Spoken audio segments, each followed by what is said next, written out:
Dear black woman, what is the one thing you... Never mind. I know that question would take too long to answer. Let me take you back. You were sitting on the floor, held between your mother's legs, kicking, crying, screaming. Finally, you're done. Your beads swaying, and at that moment, all that torture from the parting, brushing, braiding is worth it. You look cute, you feel cute, but then you go to school and all of a sudden you're a petting zoo to all the white girls in your class. All of a sudden you are flooded with questions of, how did your hair grow so fast? Is that weave? How long did it take? Is that real?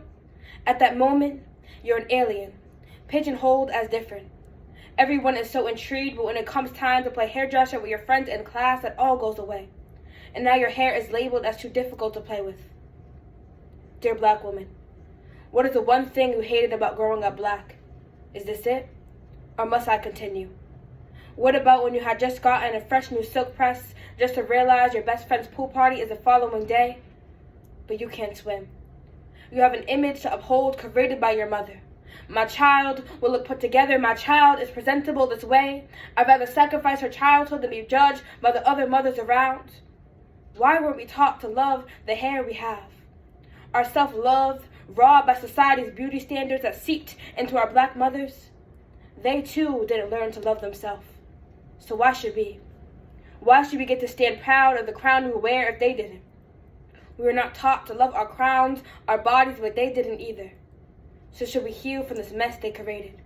Should we blame them, society, or both, or should we blame ourselves? Do we too have a part in this healing?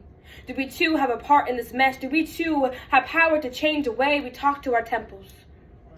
Remember sitting in class when the word slavery was written across the board and the class fixated their eyes on you as if you weren't born the same year they were? Or when all the white people would fight to pair up with you for a group project, eager to use you as a history book? Those were the days. Do you remember at a young age getting the cops hate black people talk? Or there are people who will hate you because of the color of your skin talk? Yeah.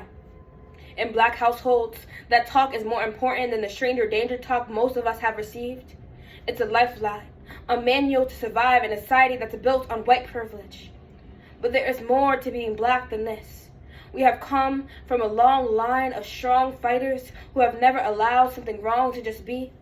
We have come a long way from the oppression of our people. We have faith like no other. Our coil crowns are like shapeshifters, able to do any style we desire. Our melanin skin glowing in the sun, our history is rich.